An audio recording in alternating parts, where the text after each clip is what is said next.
fomba fiaina maneho taratra ny azo fijaliana. Zay no loha hevitra anasako anao anaraka hatramin'ny farany.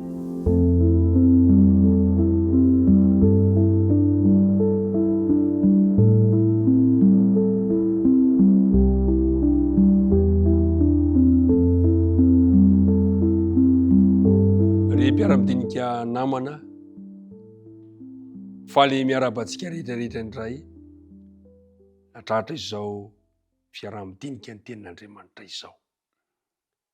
Dia mba hifanovaovantanana isika satria tsy miona dia mba hasolo ny fifandraisan-tanana izay tononona aminao sy ny ankonanao ny fiadanan'ny Tompo. Hivavaka isika.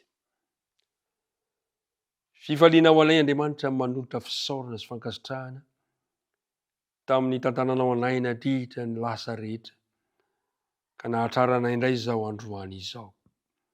Tena fahagagana ho anay izany satria zinona moa zay zahay toy ny kankana sy olitra ihany tsy mendrika kanefa dia fahagagana ho anay ny mbola havelomanay tsy herinay natanjakay fa noho fitiavana ho anay.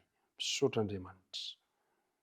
Matsapa anefa izay fa mbola tsy mendrika ihany koa mangataka mandrakariva ny famelan-keloka sy fanadiovana ary koa ny osotry ny fanena masina mba hampitoerana ao tenatinay mba hahafanay mandray tsara izay tianao ambary amin'ny lalan'ny teninao. Naran'i Kristy nangatana ny vavaka. Amen. Toy ny mahazatra dia andeha ny andina tao tadina hatrany no anomboantsika ny fiarahana. Ao amin'ny Korintianina voalohany toko voalohany ka ny andininy fahafolo. Korintianina voalohany toko voalohany ka ny andininy fahafolo manao hoe: ary mananatra anareo aralahy amin'ny anaran'i Jesosy Kristy eto amintsika mba iray teny ianareo rehetra ka tsy hisy fisarahana eo aminareo fa mba ho tafakambana tsara ianareo iray saina sy hevitra. Zany no antso miantefa aminao isan'andro isan'andro avy amin'ny tenin'Andriamanitra. Ry mpiara-midinika namana, araka ny dinikany fanaontsika tamin'ny lasa dia tokony mba hay ankasitraka anampy ireo izay mitarika ny asan'ny fiangonana isika. Tadio tsara fa Andriamanitra dia nanendry olona nanao ny asany eto amin'ity tany ity.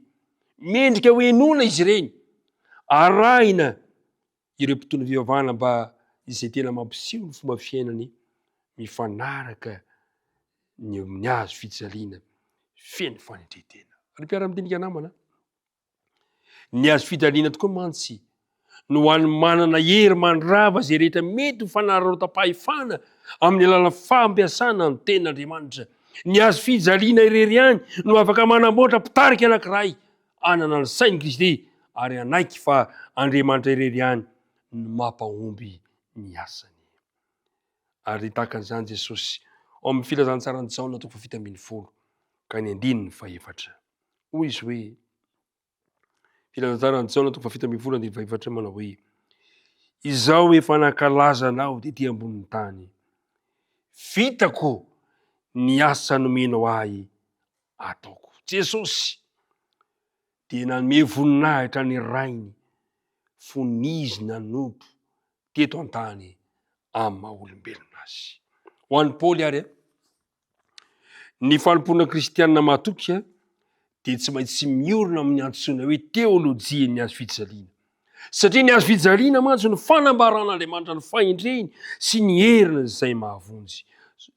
Ao amin'ny Korintianina voalohany toko 4 no nanehoany Paoly an'izay teolojia ny hazo fijaliana izay.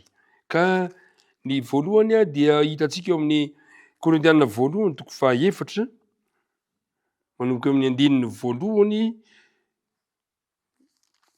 Korintianina voalohany toko 4 ka manomboka amin'ny andininy voalohany ka hatramin'ny andininy 5.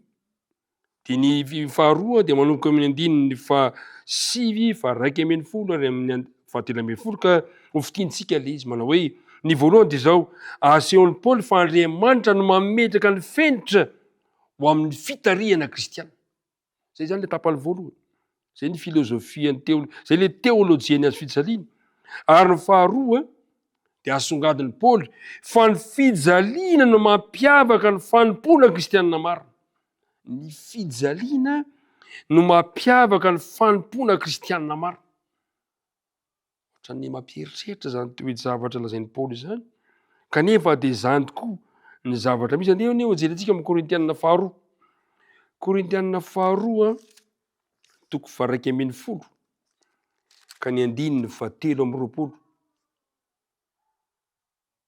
Dia zao ny voalaza le teny.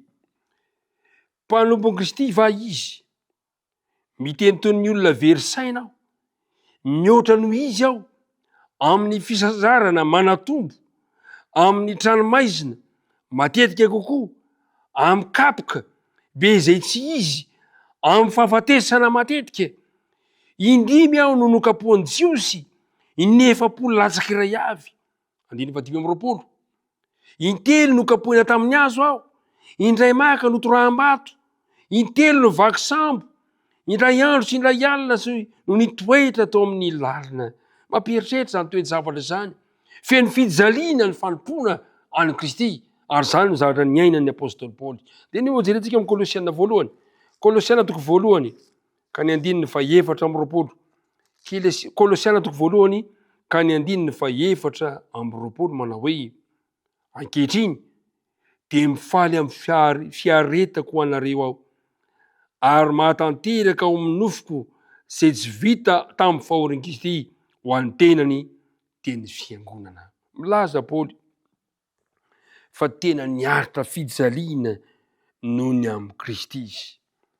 Manaraka ny dia tonga Jesosy ny mpitiaraka kristianina amin'ny fahavononana hiaritra fahoriana.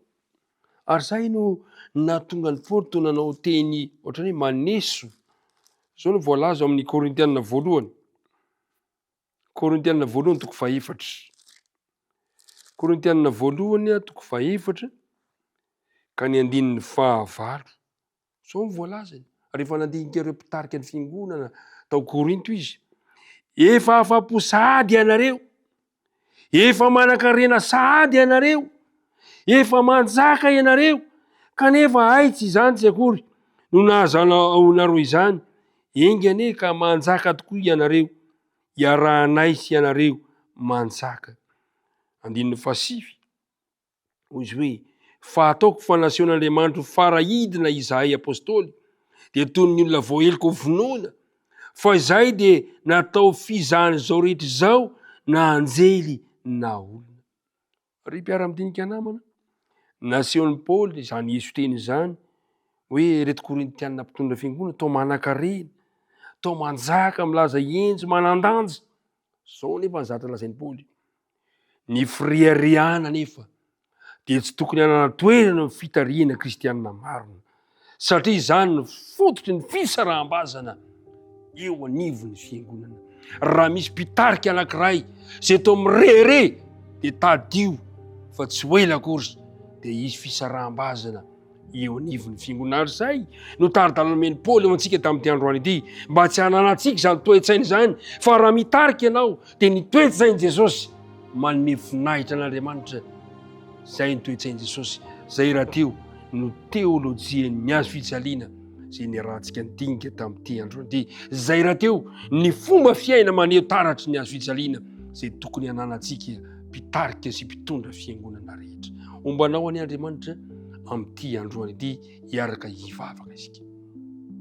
Andriamanitra rainay eo, misaotra anao izahay ny amin'izany tari-dalana omenao anay izany. Mbola sarotra anay ny mahatakatra izany, kanefa mangataka ny fanahinao masina izahay mba hanampy ny hevitra tsy voambaranay tamin'ity androany ity.